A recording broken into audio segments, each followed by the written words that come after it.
Let's call the meeting to order. Welcome, everybody, this technology era. First item of business is public comment. We weren't going to have any of that, I take it, Kyra? No, that's fine. Why don't we move to the minutes then from February 24th? You know, hold it. Before we do that, maybe we better, let's go around, make sure, yeah, everybody that's here. This is Wade. Brian. Thor. Harley. Paul.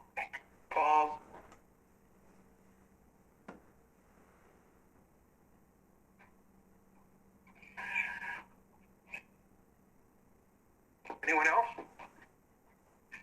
Okay, and I don't know if they can hear us right now, but I'm looking at Sean, Chelsea, Nathan, Bob, Ariel, and Casey. So they're all on. Okay, perfect. We are. Good morning, everyone. Good morning. Thor, are they able to hear us, I wonder? That is correct. They're listening to us right now. Okay, all right.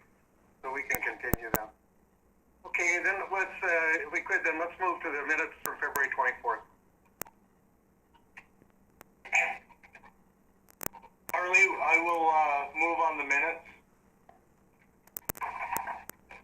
Brian will second. Okay, we've got a motion and a second to approve the minutes as presented. Any discussion on that? Or if not, we'll call a question. I suppose we have to do it by roll call. Yeah, Wade, yes. Harley, yes. Paul, yes. Brian, yes.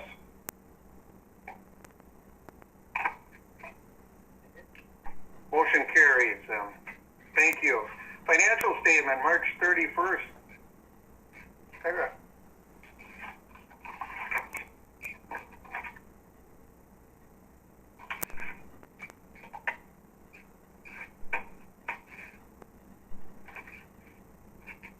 There's a couple of paid bills that were done last month. You can see those there. 3,996.98.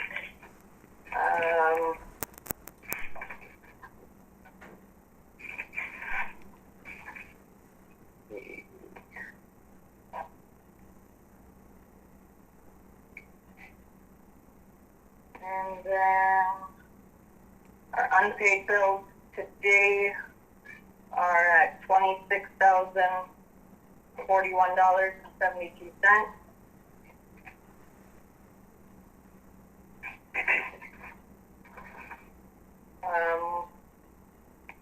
We have runway project phase 3 at $111,314.14.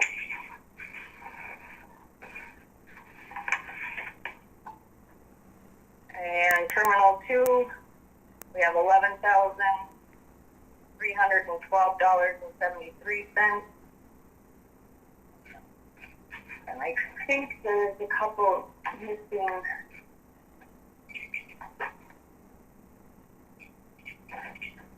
There's another unpaid bill in the amount that was paid on 3/17 in the amount of $8,307.99. And then another one for runway reconstruction phase 2 that was paid on 3/17 in the amount of $107,318.69.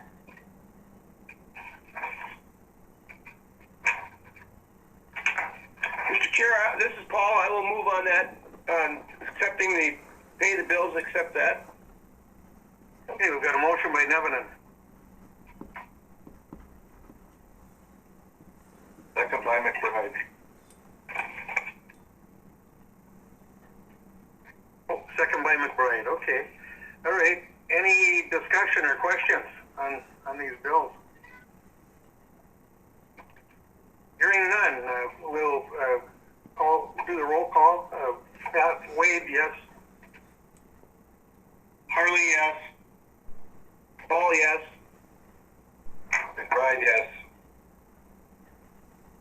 Okay, motion carries. Thank you, everybody. All right, we'll move on to the engineer's report. Weather balloon relocation. Mr. Chair? Mr. Chair? A little easy project.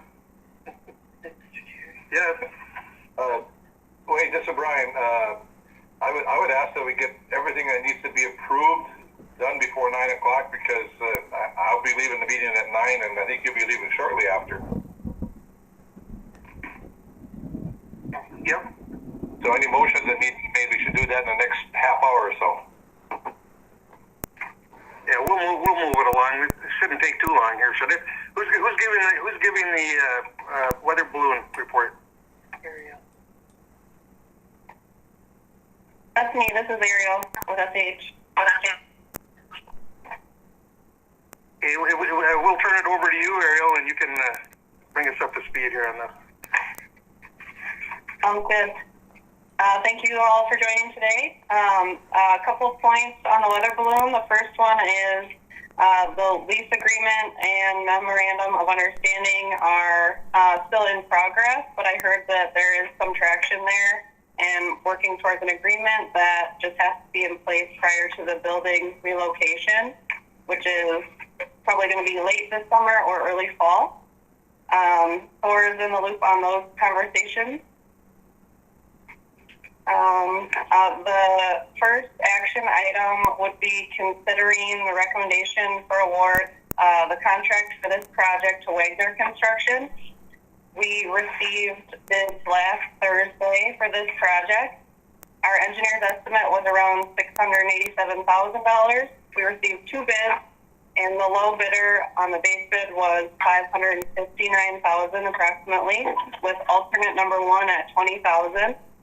So the total bid amount was $579,265.95. So there is an attachment that you'll see that has our recommendation to award the contract to Wagner.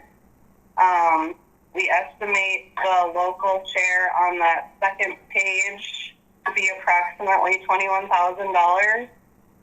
95% FAA funding. Final amount is to be determined yet based on eligibility of all the aspects of the project, but that's our estimate at this point. Okay. Wishes of the board.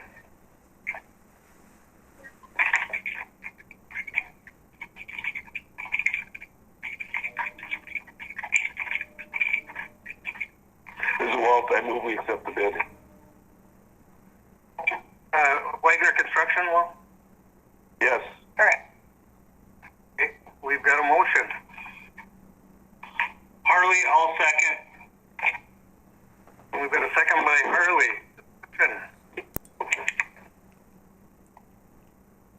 That includes the project completion date in October also, I take it?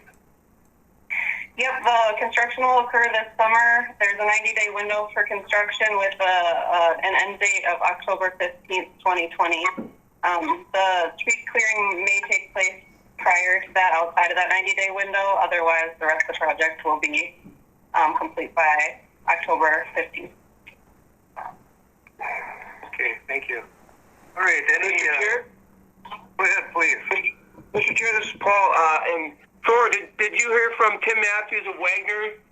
Their request was to be able to mobilize and get tree clearing equipment and try to get that work done when conditions are optimum, which is sooner than later. Yeah, I've been playing phone, Tim, but obviously we're here for their needs. Again, we gotta step carefully, with Ariel's direction on that of what we can actually do in what time frame. I spoke briefly with, I believe, Tim Matthews from Wagner last week, or maybe yesterday, just to tell him to hold on for a little bit longer while we finish the numbers on where the totals for the project came in for FAA eligibility. I don't want them to get started and then have to put a stop on things. Some of the grant options cannot be retroactively reimbursed. Okay. Yeah, I noticed they had some personnel on site yesterday, just kind of scouting out what needed the additional clearing that needed to be done. Yes. All right. Any other thoughts? Mr. Chair? Go ahead. This is Brian. Question, the budgeting of the $21,000 payment, where is that coming from? Obviously, it's going to be split between the county and the city, or is that going to be, hopefully, if we get the bonding dollars? The 21,000 is approximately 2.5% of the total project cost, including construction and engineering.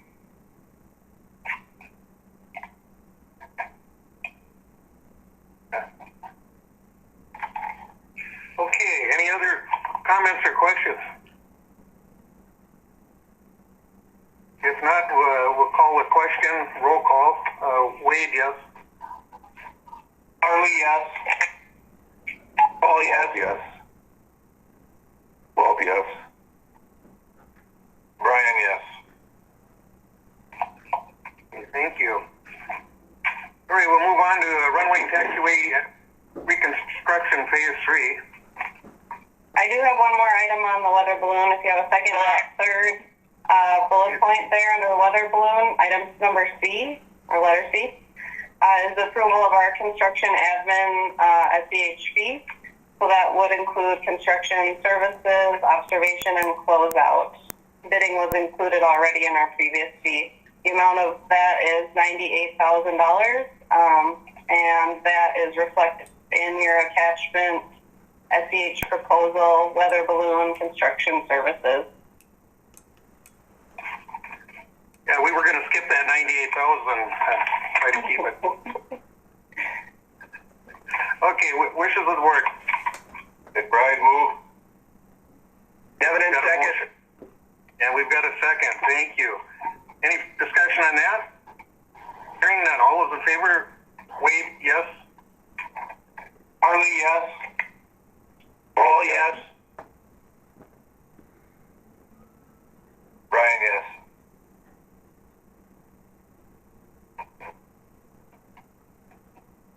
Well, did you vote? Bob, yes. Thought I did. Okay. All right. So that motion carries. Thank you. Then we move on to the taxiway.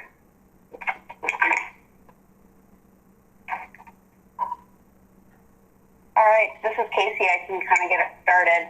Real quick, we are finalizing the airport layout plan update with FAA. Tracy Schmidt with the FAA is circling that through the different lines of business right now. So that is just about complete. And then the modification to standards was the final other approval that we needed for the temporary runway. We have 2 modifications to FAA design standards that we submitted for approval and coordinated through the various lines of business within the FAA. One is the reduced runway object-free area around the runway. We reduced the dimensions of that to allow the terminal as well as the CRJ aircraft to be parked in front of the terminal for loading and unloading passengers at the jet bridge. And we also had another modification to standards for the location where the hold line, where aircraft have to hold and wait for their turn to enter the runway.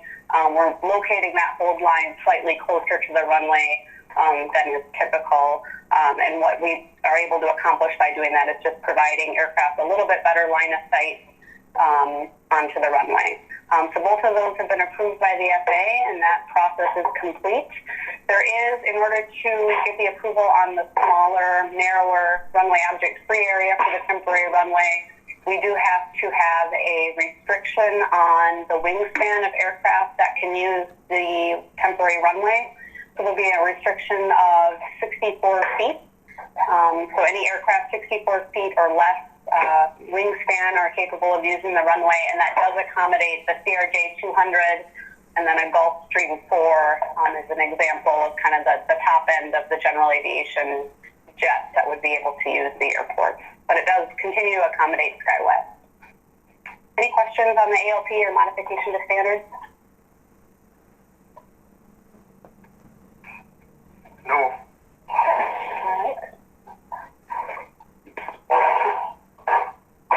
All right, this now Chelsea Kuza here. Oh, Chelsea, sorry. Are you not done? Yep, I'm done.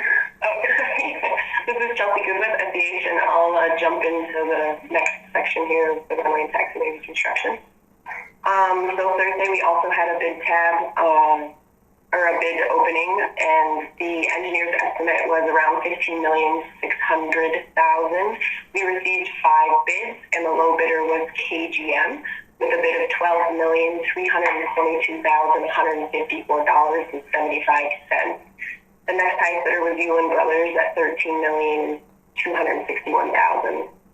We have attached an award recommendation and bid tabulation.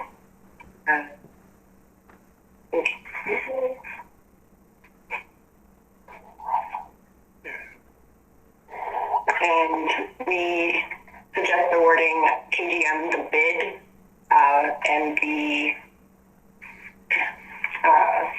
city and county costs will be the 2.5%, which is approximately $308,053.87.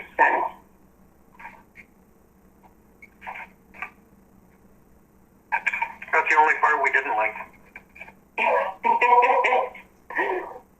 Ryan moves to accept low bid. Okay, we've got a motion by McBride. Walt seconds it. And we've got a second. Any discussion? I just think that. Oh, go ahead, Paul, please. Well, I was just gonna. Yeah, I was there. I was just going to say, I was here with Paul and Kyra when we opened the bids, and I am very pleased, and it couldn't have gone better as far as I'm concerned.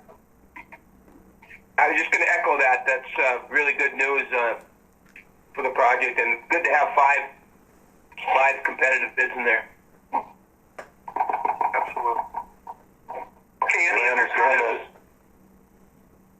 This Walt, I understand that last time when KGM was there was some little bit of some misinterpretations or some promises made that they didn't provide services on or timely, but I think it says it in here it's been addressed, and I'm for it totally too. Thank you. Thank you too, Walt, for the comments here. All right, anyone else? If not, we'll call the question. Pavlik, yes. Harley, yes. Oh, yes. Walt, yes. Brian, yes.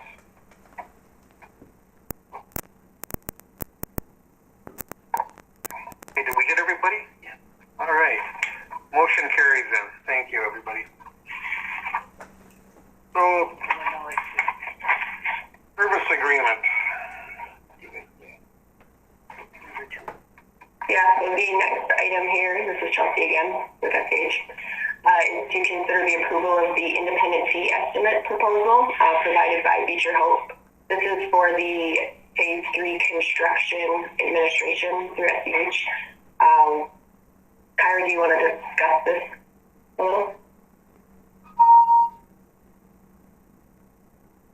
Well, we're required to have this, correct? Correct, yes.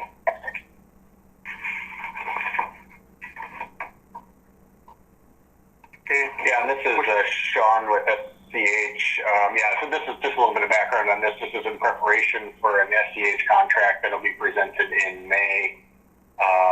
The FAA requires larger contracts to go through an evaluation process, so it's all kind of part of the deal. Kyra received a quote or a proposal from Becker Hoppy.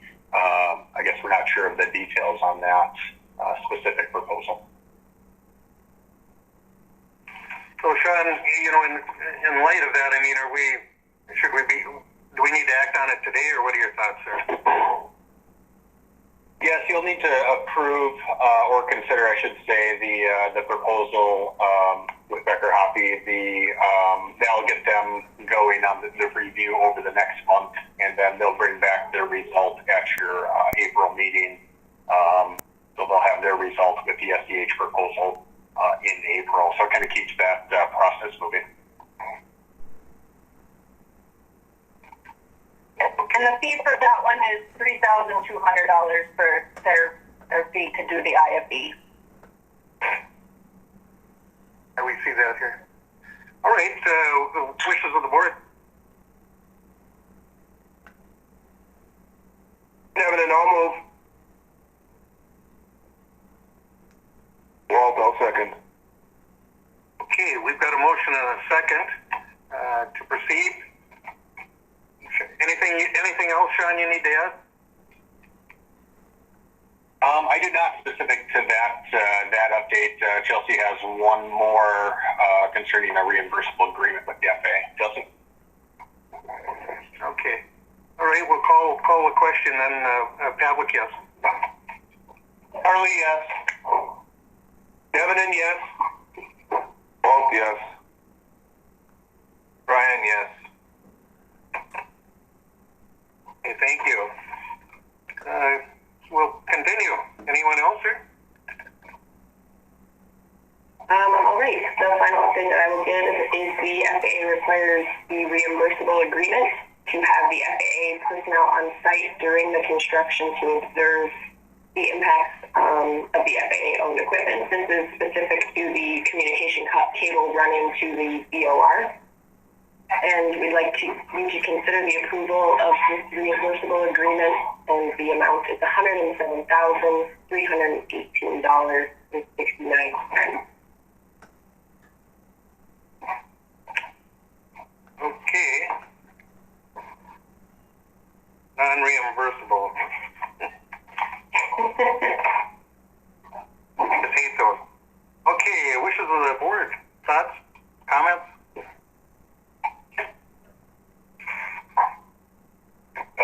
Mr. Chair, this is Brian. It says the reimbursable agreement must be prepaid. At what point does that, Chelsea? Do we know a date?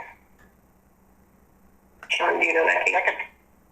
Sure, yeah, I can help out that question. So reimbursable agreements are kind of tricky things with the FAA. I guess it's their funding and grant program, so you have to play by their rules. When you're dealing with FAA equipment, they require you to pay them first. So you're going to write a check for $107,000 and a little bit more upfront. That funds their account. And then as they work through the project, they'll draw from that account. At the end of the project, if there's money left over, that'll get credited back to International Falls, to the Airport Commission. It is all eligible as part of the grant, so once your final costs are in April, this amount for the reimbursable agreement, the $107,000, will be applied like any other project cost, and then you can request reimbursement from the FAA at that 95% rate, 2.5% state funding. So the local, the local share for this is 2.5% for this portion of the project. It's just kind of one of those things, the FAA, and I know Thor's been on all the calls with the reimbursable folks. It's just when we're messing with their equipment, they require that third pair, and it's just part of the process. So hopefully that answers your question. In other words, they want our money and trust us. That's about right. Wait, you got a check for $107,000 now? I really have to dig deep in Carol's pocketbooks. Wishes of the board on that. I reluctantly move, McBride. Nevin will second. All right, motion by McBride, second by Nev, to approve as presented for the amount discussed. Any further comments or questions on that? Yeah, just as a point before we do vote, I think one of the things we want to do, because we're really putting city and county money out front here on these, and we want to keep both those entities informed so they're aware of where we're at. But with that, unless there's any further comments or questions, we'll call the question. Pavlik, yes. Harley, yes. Paul, yes. Walt, yes. Brian, yes. Okay, thank you. All right. Anything further? I could probably touch on the last item. This is the good news. You've talked about spending money here, and we're hopefully in a good position for the bond program through the infrastructure program through the state of Minnesota. I believe I was hoping to get an update from some of our folks that work down at the legislature to see if there's been any impact from the pandemic and how that's affecting things down there. Prior to the pandemic, Thor represented the Airport Commission at the Capitol at a House of Representatives hearing on March 5th. From all indications, that went really well. Thor was in the hot seat for about 5 minutes, and they didn't press him too much on too many questions, which generally indicates fairly good support for the project. But I think the big question is how the state legislature responds to COVID-19. I think just from my outside perspective is that an infrastructure program would be very beneficial for the state to get everybody back to work and start injecting money back in the economy. That's just my opinion. Hopefully the legislature thinks the same and is willing to support a larger infrastructure program for airports and projects like International Falls. Does anybody have any updates that they've heard from the bonding program or specific to the legislature that they want to share? It's just more of an update item on our behalf. This is Mayor Droba. I did speak with Representative Eklund last week, and he said that the bonding that he's looking at, he very much believes that our stuff is going to pass. The two that he is very certain is going to pass is the Van Lint project and the airport project for northern Minnesota. So he seemed very confident when I spoke with him. Yeah, we're in uncharted territories, that's for sure. So anyway, we'll see what happens. Any other updates, Sean? I'll just breeze through the last section, and just for everybody's information, that bond request was for $2 million. $1 million of that would cover the state portion of the share, and then $1 million. If you remember back to the local share for the runway portion of the project phase 3, that was $300,000. So we're projecting that $1 million will cover the local share for the runway and taxiway portions of the project. So hopefully we heard some good news, and sooner than better.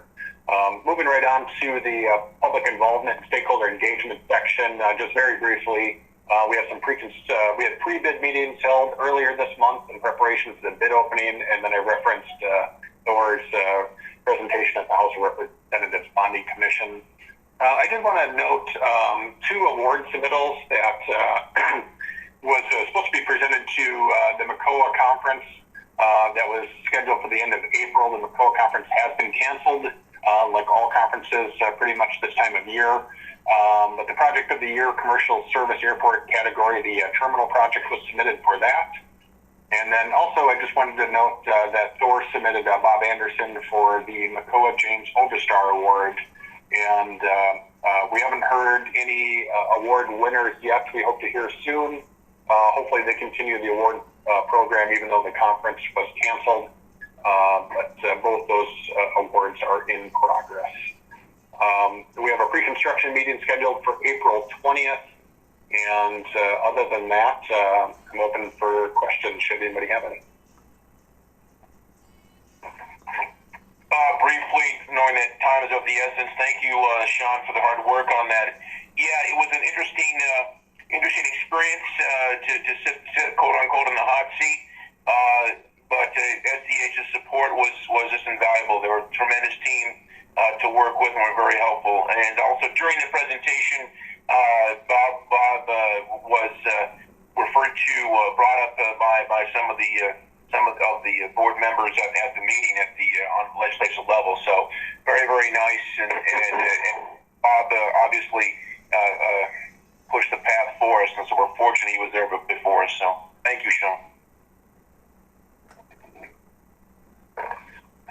Yeah, well said, sir. Sean, this is Walt here. Where is the pre-con meeting going to be held? So it is on April 20th. It's 20 days out. I think we're definitely trying to figure out the balance between what the governor's directive is with the stay at home. That should expire by then. Infrastructure work is considered essential, but we definitely want to take a conservative route and keep people safe as much as we can. So to answer your question, I don't have an answer to your question yet. Okay. We're Thank you. going to solidify the arrangements when we get a little bit closer. There might be some contingent of staff that will be on site for that meeting, and then the majority of people calling in. I think if I had to guess, that's probably what it would look like, just to minimize any sort of interactions. I think as everybody knows, the situation is kind of changing throughout the week. So more to follow on that. We'll be sure to share the updates with Thor and Kyra. Thank you.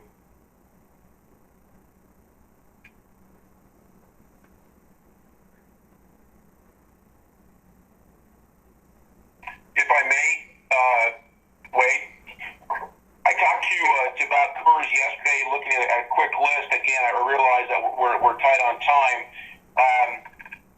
Working with Bob, we're looking at on an email between Bob and I, roof leaks, generator, boiler number 2, jet bridge, asphalt fixes in front of the terminal. We're coming up on the 1-year warranty period of the terminal. We have Nate with us. Nate, I'd appreciate some thoughts where we are. We've all, obviously because of the COVID and things changing and priority changing, where are we at in the general? And I know that we've had some dialogue with the generator folks, and we're at an impasse of what they want to do and how much they want to charge for their services, even though obviously it should be under a warranty situation. Please go ahead, Nate. Yep. So based on the correspondence I've had with Generac and their representatives, and it's been a couple of weeks now because of the COVID. I haven't been able to follow back up with them, but last time I did have a conversation, they were expecting to be paid at some level based on that letter that was sent to you, Thor. I believe that it was directed towards you. And I said that we'd have to entertain legal actions in regards to that because we don't believe that the generator was ever set up fully to spec and requirements of the contract.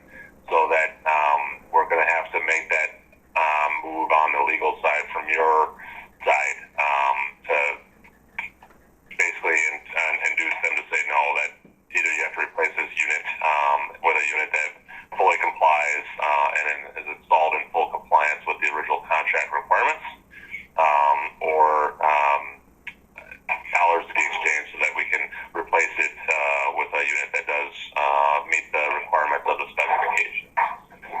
Do you have what was the cost that they were requesting? Do you have that number? I can't remember. The group, I sent that letter out to the group, but I don't know where I have it right now. If I went digging around, it'd take me a long time to find it. This is Steve with House Anderson. I believe the quote from HM Craig was $3,272, covering their labor side of the cost to repair the exhaust pipes and things, and arguably the 4-hour load bank test are saying no charge, but that's included in that travel time and 6 hours to come up and fix the exhaust pipe. Yeah.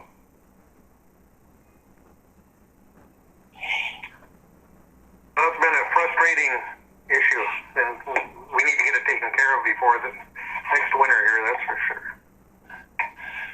Yeah, I think that my hope is that once they receive a legal letter from your representation, that they'll force them into the correct path of fixing the generator under a warranty situation at no additional cost to you, and make sure that everything is running effectively as required by the original design specifications and install expectations.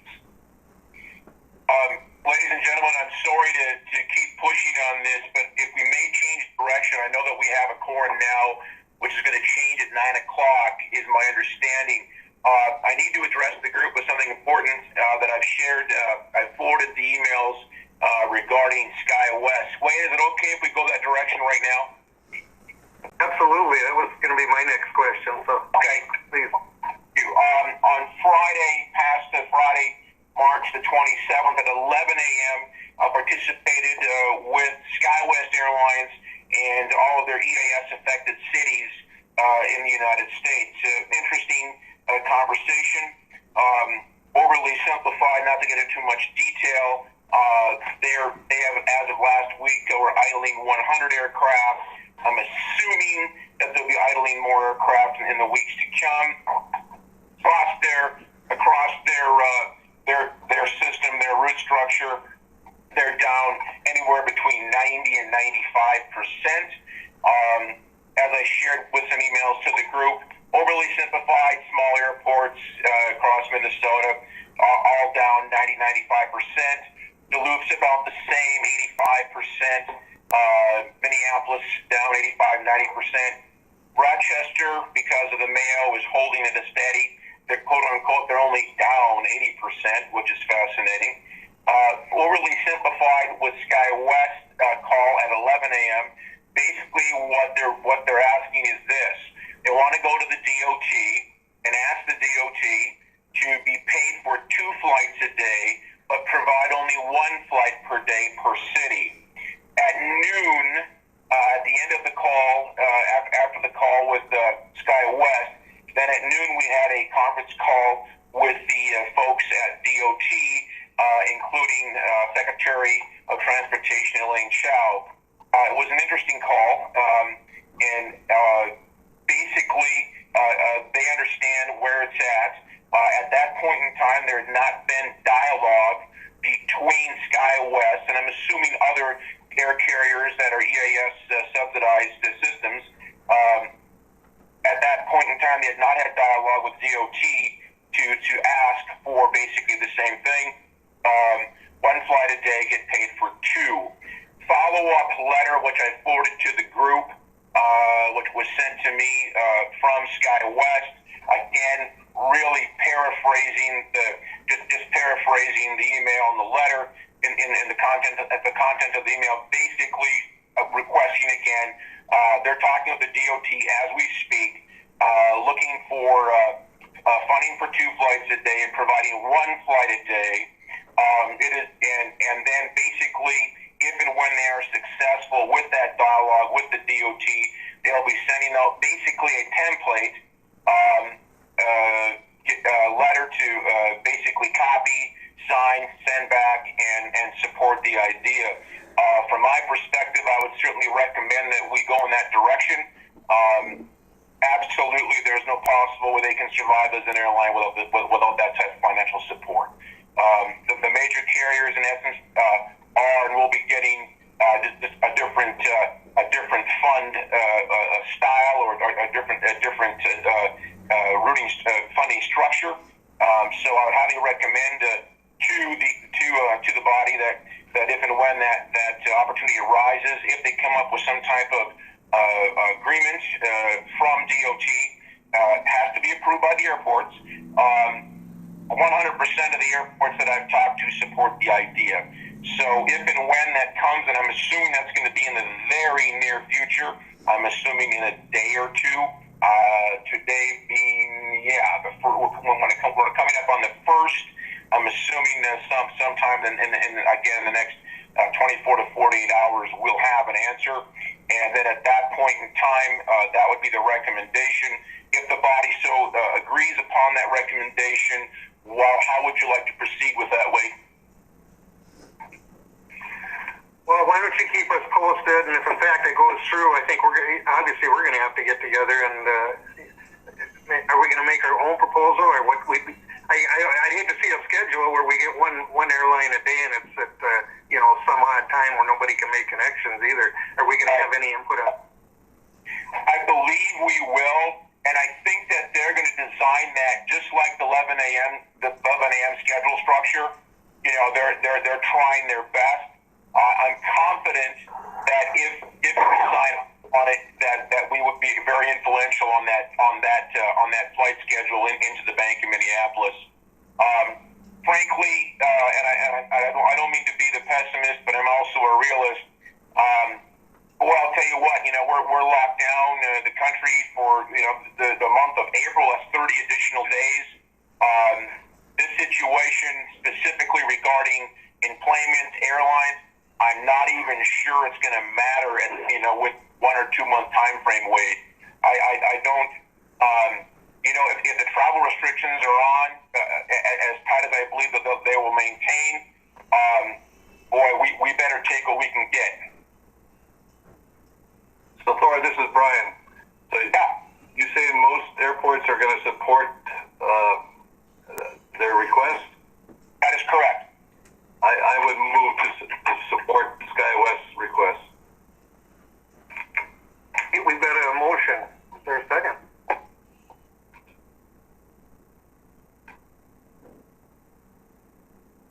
Harley, I'll second that. Okay, we've got a motion and a second. Any discussion? Well, Thor, what's your sense on when a decision will be made, or when they will come back? Tomorrow, or the next day at the latest is my feeling.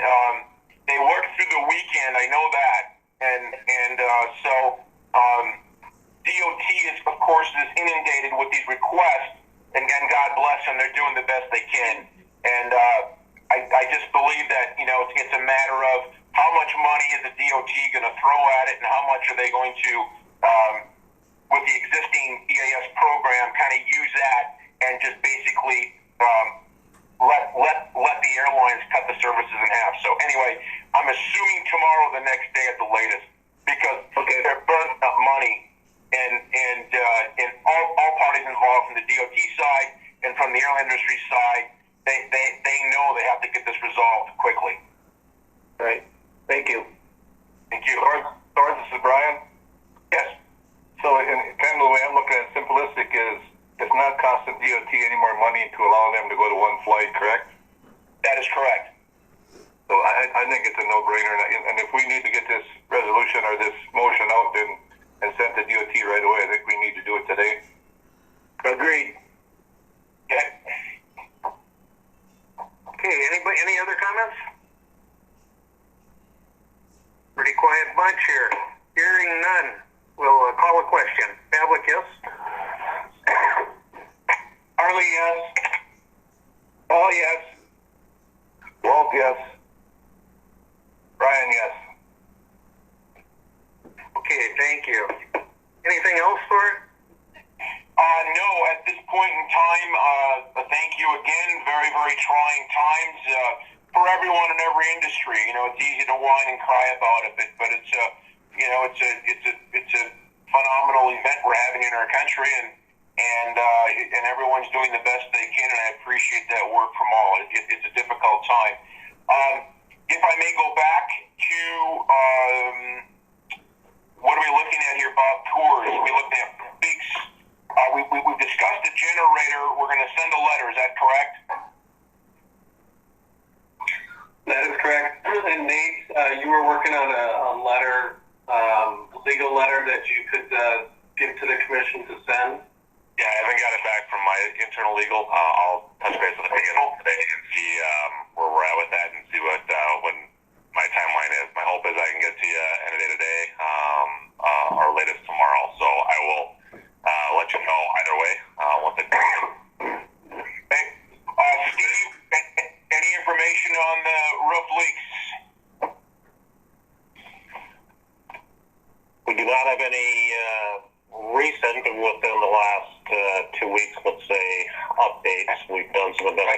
on the phase 1, phase 2 tie together.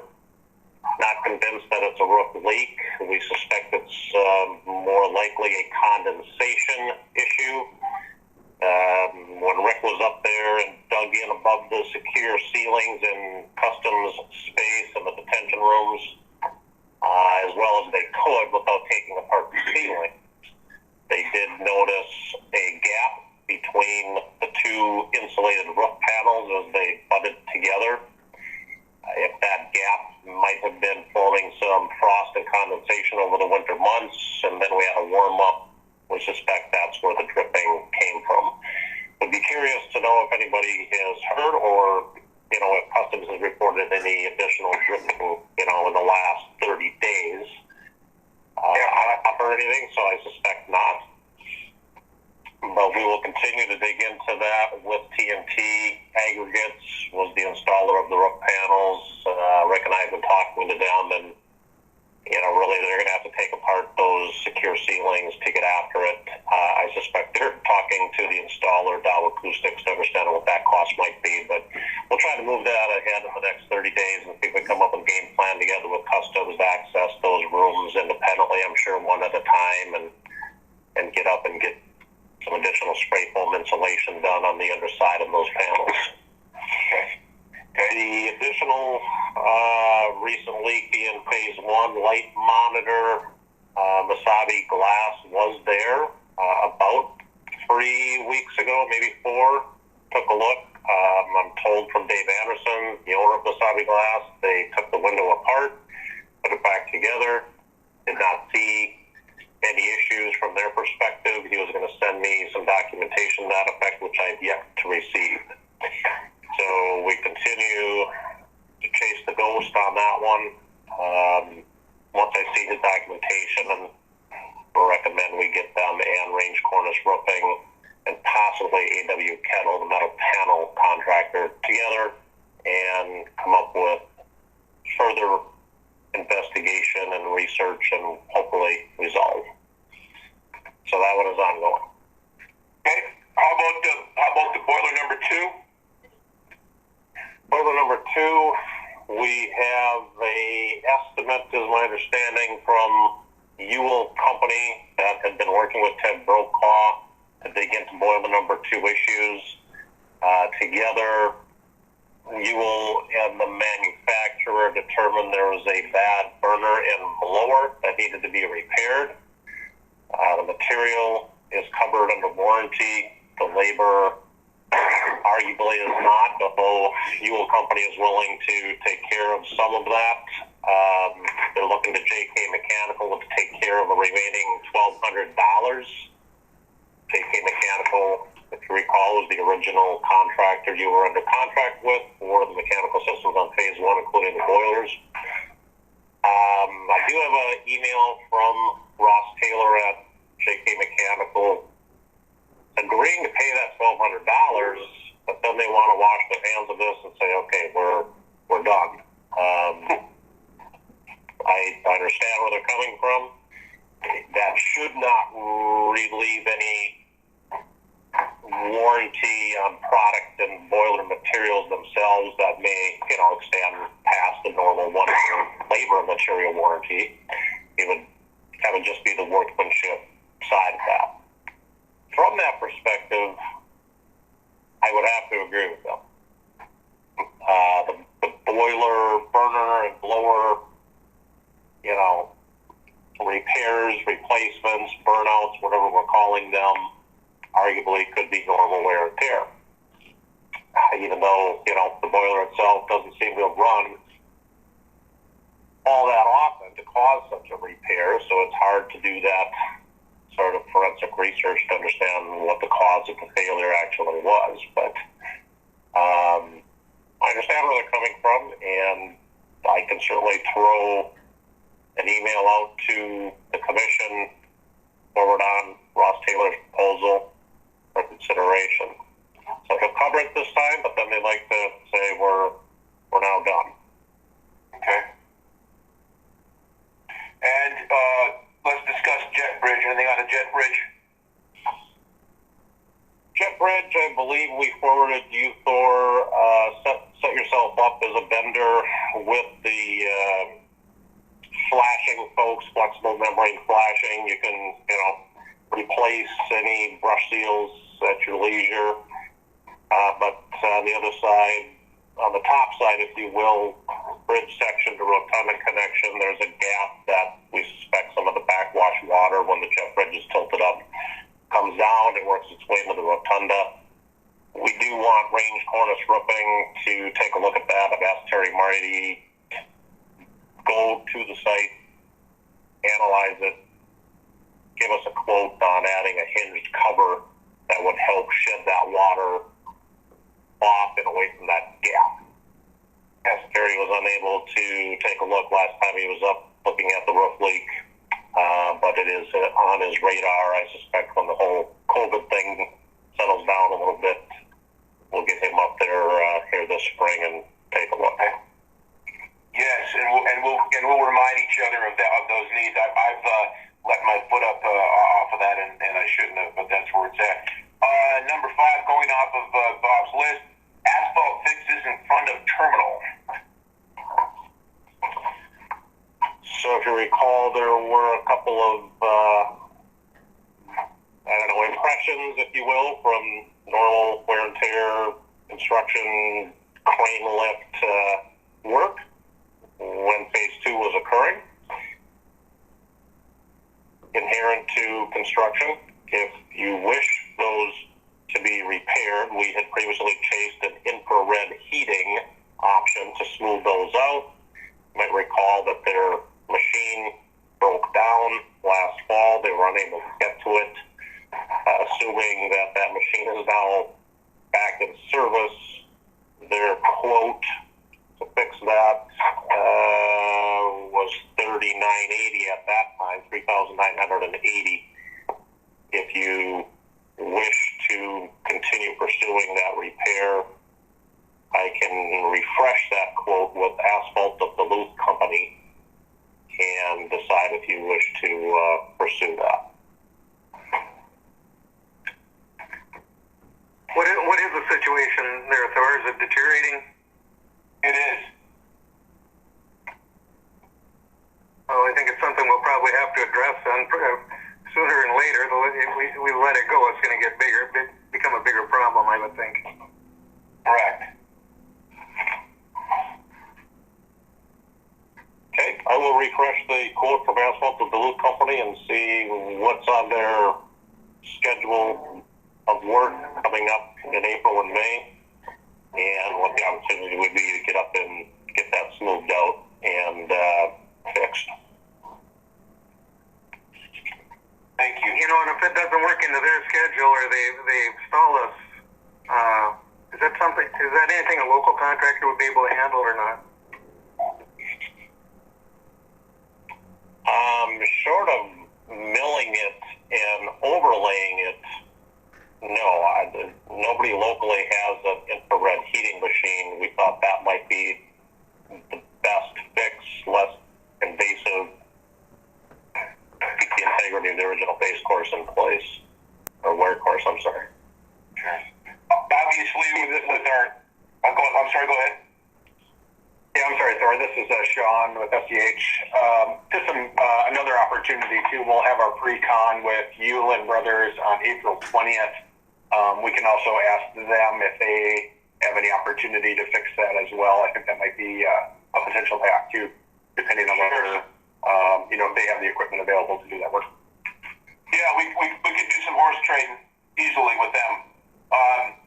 One would surmise, too, that obviously on these huge asphalt projects, with the price of crude where it's at, goodness, it's got to be a very positive situation for the contractors.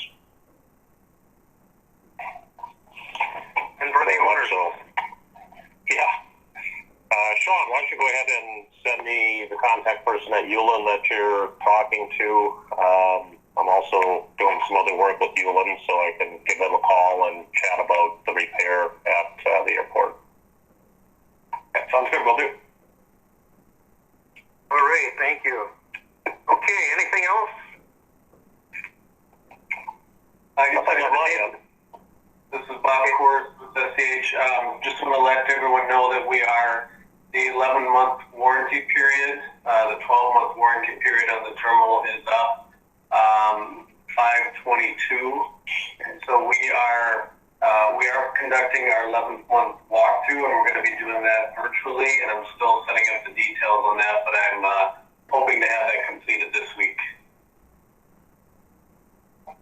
All right. Any questions on that? Okay. Next meeting, Kyra?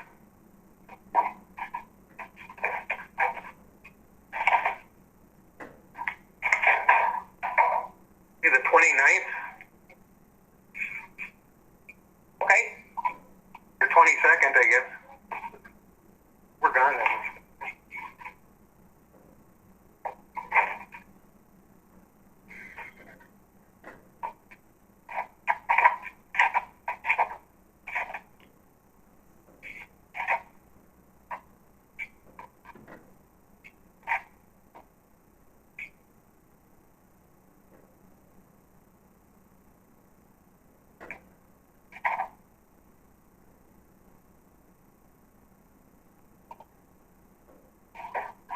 Wednesdays in the month we're noting here, so a little bit unusual.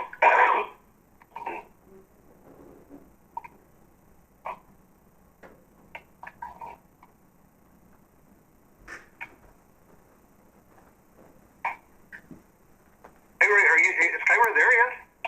Yep, I'm here. Okay, we're just looking for a date for the next meeting. What are your thoughts there? Either the 22nd or the 29th is fine for me. Okay. Or the wishes of the board. Brian says 29. That works for me, Paul. April 29 at 8 a.m. Yeah. Works for me. We got a date. 29th. Okay. Any other business come before the group here? I want to thank everyone. These are trying times, to say the least. We'll get through it.